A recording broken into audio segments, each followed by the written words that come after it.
In a regular season full of despair, there's one thing the most disappointing teams can always look forward to, and that's the offseason, baby. It's one of the few times where they can sell one of the strongest opiates in the world to their fans: hope. I would anticipate we'll be all in. While drafting a shiny new quarterback with your top pick might be the best version of the drug, bringing in a new head coach to right the ship is also a pretty convincing sales pitch. It starts and ends with him, after all. And when he says he'll need to look in the mirror after a loss, you'd like the guy staring back at him to know what he's doing. I want that to mean something. We want that to mean something. And it will. 7 NFL teams have replaced their head coaches heading into the 2025-2026 season. The Bears, Cowboys, Patriots, Jets, Raiders, Saints, and Jaguars. Anything could happen, but the chances of that thing being good is clearly better in some situations than others. In this video, we'll rank these situations based on a variety of factors, including the clarity of the goals in their first years, the current roster in place, the competency of the ownership group, and the chances to turn this franchise into a contender. But before diving into the different situations of these NFL franchises, I wanted to take a second to remind you all it's important to check in with your own situation with this video's sponsor, BetterHelp. I live with depression and it can be funny. Not the depression part, but how I sometimes don't even realize when I'm going through a down phase. Instead, it manifests through my environment and what I'm spending my time doing. And seeing myself not accomplish all I know that I can sometimes serves to only amplify how I'm feeling, and then I lean more into those behaviors I'd like to do less of. If this sounds at all familiar to you, you're not alone. Talking to one of BetterHelp's 30,000 plus licensed therapists can help break this cycle and allow you to address why you might have hit a speed bump on this road we call life. God, that was beautiful, wasn't it? With over 7,000 reviews and a 4.5 rating on Trustpilot, BetterHelp is a platform you can trust. If you decide online therapy might be right for you, please click the link in my description or go to betterhelp.com/FDM for 10% off your first month. After signing up, you'll take a questionnaire to help you match with a therapist to get you started on their platform, usually within a couple of days. Thanks again to BetterHelp for sponsoring the channel. Now, back to the video. Number 7, the New Orleans Saints. Kellen Moore is getting his first head coaching job. Unfortunately, it's with the Saints. Alright, maybe that's a little harsh, but for the past 4 seasons, this team has been spinning their wheels in mud. Last year, it seemed like things might be different. New Orleans came out swinging with a 2-0 record and looked like they may compete for the title of greatest show on turf, until we all realized they had just played the Panthers. Quarterback Derek Carr went down with an injury, and Spencer Rattler and sexy little Jake Haener couldn't muster anything themselves. Suddenly, the Saints were 5-12, their worst record since 2005. There should be plenty of room for improvement, so why am I so down on what Moore is walking into? Well, it's been the story for as long as I can remember. The Saints are still burning in cap hell and lack any semblance of flexibility. Yes, Chris Olave and Rashid Shaheed both look like great receivers, rookie left tackle Talise Fuaga showed promise, and while Alvin Kamara is aging, he's still a highly skilled running back. But how confident do you feel about a 34-year-old Carr? Is that the guy you want to tie your football life to? What the Saints decide to do with his contract this offseason will likely tell us the story of Moore's early tenure here. They could release him for $50 million in dead money to spread across 2 seasons, sure, but if they do that, who will they get instead? This will be the theme for New Orleans everywhere. They'll be forced to be a bargain shopper for every piece on their roster. They ranked 24th in defensive EPA and gave up the 3rd most yards on the season last year, and all they really have is Carl Granderson on the edge and a promising Kool-Aid McKinstry at the corner as building blocks here. Meanwhile, safety Tyrann Mathieu had a major down year and will turn 33 next year, and their best graded linebacker in Demario Davis will be 36. Because they lack the opportunity to make moves and don't have a ton of youth on either side of the ball, the goal will likely be to make the playoffs in a weak NFC South. Essentially, can they be the best of the worst? And that just find a way to win goal can be a tough one to make good on. Owner Gail Benson took over for her late husband in 2018 and for years was thought to be pretty uninvolved. But this past year, she went over GM Mickey Loomis's head to fire former head coach Dennis Allen. It's a double-edged sword for Moore because she's either getting worried that they haven't righted the ship after Sean Payton and may make emotional decisions, or she'll step away again and give him a runway to install his vision. The path to actual contention is probably 2 years away at least, especially if they hang on to Carr this season. They've got to figure out their cap situation, but if Moore can build a great offensive system to take advantage of the bad division, there's a chance the Saints can make the postseason and make the delay to resetting a lot less painful. I know there's only 32 of these jobs, and you sorta have to take one if it's available to you, but if it were me, I might have seriously considered just going back to an OC position. Number 6, the New York Jets. The Jets are going back to the defensive head coach well and got the other assistant off the Detroit Lions staff in Aaron Glenn. After viewing Aaron Rodgers as the prophet to finally deliver them to the promised land, the Jets have found themselves in a bit of disarray. A once ultra-promising team built around defense has taken multiple steps back while still desperately grasping on to their prophet's teachings, only now it seems the disciples have turned on him. Glenn is walking into a roster with young studs like Breece Hall, Garrett Wilson, and Sauce Gardner, but all of them underperformed last year. The defense, ranked 6th in EPA in 2022 and 3rd in 2023, plummeted to 21st last season. Losing Robert Saleh and the surrounding circus definitely played a role, but this defense should have been a lot better. Glenn should get them back in the top 10 here. On the surface, the match-in situations seem great, but my negativity stems more from how Brick Johnson has run this team.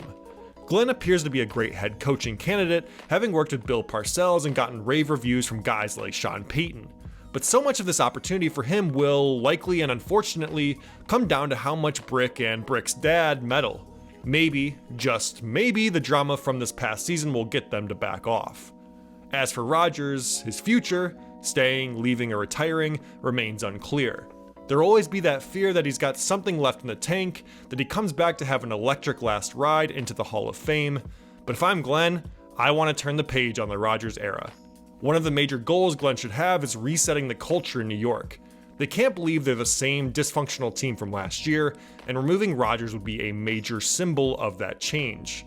Yes, that means New York will be in a precarious quarterback situation again, but at least they'll be a year closer to solving it, and they won't have the guy going on Pat McAfee every week to make a new story they have to respond to.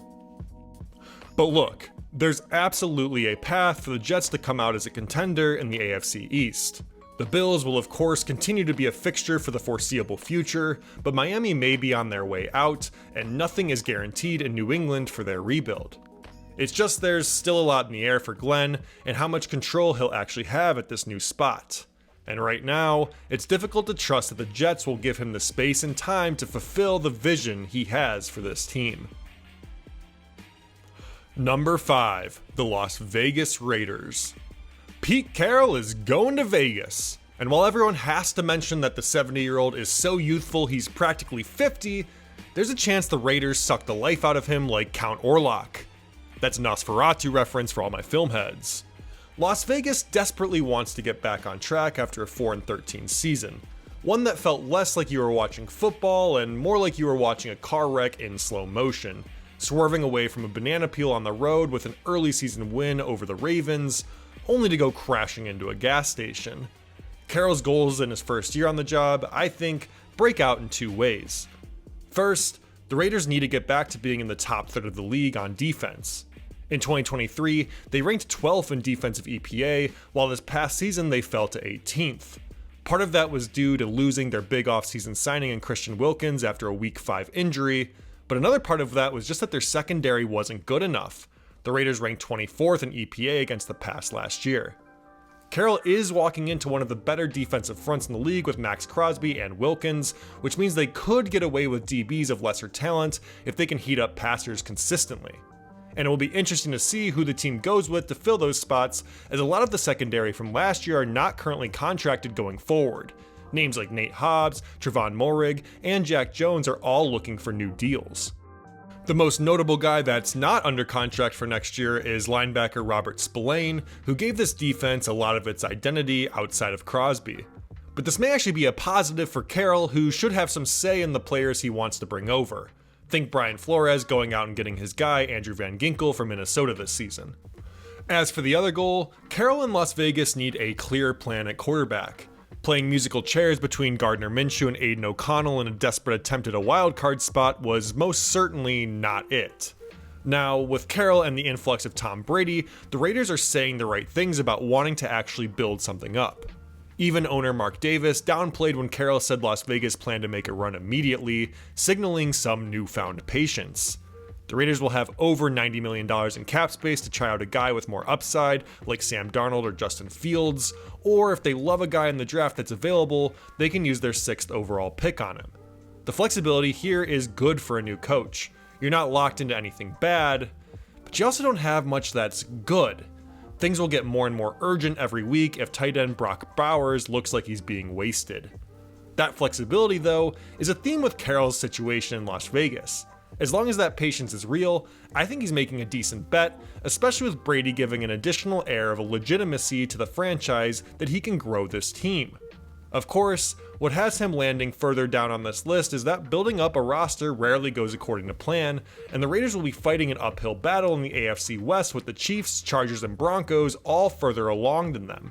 The positives here are more based on future forecasting than what's actually in place. But hey, it could be a lot worse. Number 4, the Dallas Cowboys.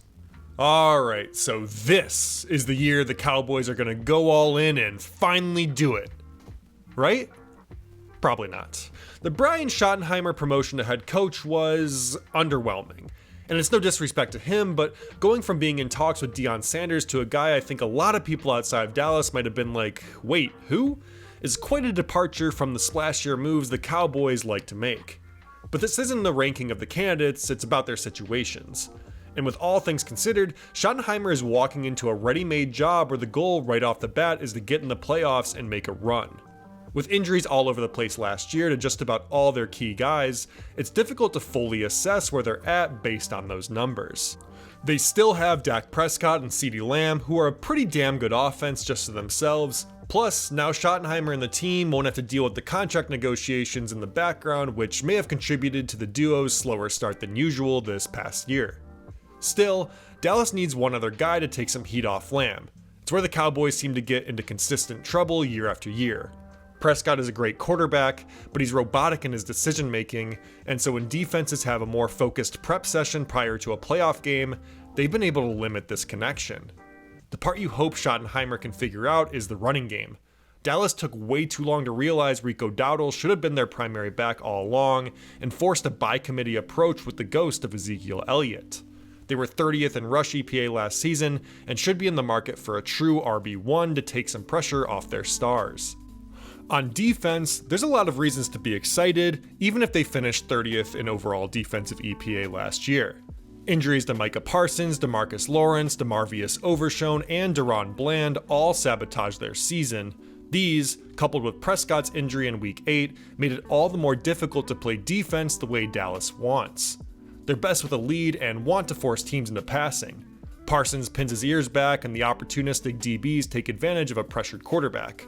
Of course, it's harder to do that when Cooper Rush is passing for 45 yards in the game. But that's part of what makes this job a bit of a house of cards to me, and why it isn't higher on the list. Another injury to Prescott or one to Lamb, or just not figuring out the run game, could lead to a chain reaction where suddenly the defense looks much worse, and everything starts to unravel. And while history would tell us that owner Jerry Jones will exercise patience, as he's made the abnormal decision to let both of his past two coaches finish out their contracts, he's also now getting into his 80s, so there's reason to believe he won't be so patient this time around. He just can't be if he realistically wants to win another championship in his lifetime. Schottenheimer is signed to a 4-year deal, which coincides with Prescott, Lamb, and Parsons' contracts, but if things go sideways early, I wouldn't put it past Dallas to do something rash. The bright spot here is this team won 12 games 3 years in a row prior to last season, and they're legitimately built to contend now. While Dallas and its fans aren't always the most realistic, it's not delusional at all to expect a return to regular season supremacy at the very least. Now, can they be taken to the next level? Schottenheimer has the ingredients to fulfill the goal. Now we'll see if he can keep the distractions out of his kitchen and finally cook the meal Jones has been asking for 29 years. Number 3, the New England Patriots. Thank you for all you've done for us, Gerard Mayo. Don't let the door hit your ass on the way out. And fans, say hello to the guy we wanted all along, Mike Vrabel. The New England Patriots have been free-falling since Mac Jones' rookie season, almost in slow motion. It's like the moment you drop a glass and can watch it for several minutes before it hits the ground. Even though the Pats have had the same record last season as the year prior, the whole operation felt worse, and that's even with some Drake May relief. But that little bit of relief in Drake May is the whole reason this job is even interesting at all. His stats don't do him justice, even if they are solid for a rookie, but his comparison to Jacoby Brissett is eye-opening for just how much better he moved the offense than the 10-year vet. While I personally think people like Bill Simmons are a little too bullish on May right now, it's not crazy at all to project that he'll become one of the best quarterbacks in the league in a couple years. Outside of him, the Patriots have a lot of work to do. They lack a true number 1 receiver, Hunter Henry at tight end is fine, and Ramondre Stevenson looked like a potential difference maker in 22, but hasn't been as exciting in the past 2 years. Of course, this could all be a function of the offensive line, which was so bad from the jump that the Patriots coaching staff didn't want to start May for fear of breaking him. And it's essentially the same story on the defensive end too. Second-year corner Christian Gonzalez looks like the real deal, grading as the 13th best corner in overall defense via Pro Football Focus, but nearly everyone else on that side of the ball is expendable. And without the defensive mind of Bill Belichick, the lack of talent got all the more exposed. Last season, the Patriots ranked 8th in overall defensive EPA. This year, they landed 29th. The goal for Vrabel in his first year will be to see substantial growth from May and to pull this defense out from the basement of the league. And while I said in the last section that this is a ranking of the situation and not necessarily the candidate, the introduction of Vrabel, I think, changes how patient owner Robert Kraft will be. A former coach of the year and beloved Patriot, there's a pedigree and trust that Vrabel brings to the organization that should make the franchise more patient than they might be with a first-time head coach. They'll need to exercise that trust because this roster is far away from being ready to win now. As long as there's a built-in transition year though, I don't think there's any reason this group can't get rebuilt in as little as 2 seasons. Look at groups like Houston or Washington who found their quarterbacks and immediately became fixtures in the league. This, combined with what seems like a desire for Kraft to prove his teams can win without Belichick and Brady, and I think New England is a great place for a head coach to go to and build something great around 2 young franchise guys on both sides of the ball. Now it's about actually making that happen, which is much easier said than done. Number 2, the Chicago Bears. The Bears landed Ben Johnson, which means everything's officially been solved in Chicago. Pencil them in for Super Bowl 60. Okay, not quite. But still, this is a fantastic situation to be walking into. Although first overall pick Caleb Williams didn't have the season Jaden Daniels did, there's no reason to think he doesn't have the talent to become great in a better offensive system during what should be a far less hectic season. Really, you could say that for so many of the pieces on this team that we were all so excited about last year. Running back DeAndre Swift had a down year, the chemistry between DJ Moore and Williams will require more work, tight end Cole Kmet took a step back, and while rookie Rome Odunze was fine, there's plenty of meat left on the bone with him. Clearly, the biggest goal Ben Johnson will have in year 1 will be to get this offense generally and Caleb Williams specifically rolling. They ranked 26th in offensive EPA last year, and with this roster, I think it'll be a colossal failure for him to not push this group into the top half of the league at least. The defense ranked 15th last year in EPA, which is a higher mark than I had assumed. They've got interesting pieces in cornerback Jalen Johnson, tackle Jervon Dexter, and edge Montez Sweat, but they're missing a real face and reliable difference maker on the unit. Still, it's a group you're not necessarily worried about. And if the offense is better this next year, they'll inherently look better too. And that'll especially be the case if they can get a nice injection of talent from somewhere from the draft or free agency this offseason. What keeps me from making this the best situation of the 7, though, is the absolute gauntlet that is the NFC North. The Lions, Vikings, and Packers are all fantastic teams with great young coaches and high-level talent across the rosters. Chicago thought they were a shoo-in for the playoffs this last year, then they became the only team in the division to not make it. While year one will be all about seeing progression from Williams, soon thereafter the number one goal will be to contend. If the division remains one of the toughest in the NFL, the Bears may have the talent to get to the dance, but be forced to play a schedule that isn't very conducive to, well, winning. And that part will likely be the story of Ben Johnson's time in Chicago. Can the Bears start to surpass one or all of these teams? And if they don't after a year or two, how soon until the same angst starts to befall Johnson like so many other Bears coaches? They're a great team to walk into, and I'd feel good about doing battle with them. It's just the war zone they're fighting in is absolute chaos. Number 1, the Jacksonville Jaguars. Liam Coen may or may not be a snake, but he is most certainly a Jaguar. Last year, the Jaguars crashed out worse than Hassan Piker and Ethan Klein. That's a joke for my Zoomer audience. Everyone else, please ignore. After a couple years of growth under Doug Peterson, the floor fell out from under this team, culminating in a depressing disaster of a 4-13 season. The whole thing starts and ends with Trevor Lawrence. He played just 10 games last year and essentially had the worst year of his career in nearly every statistical category.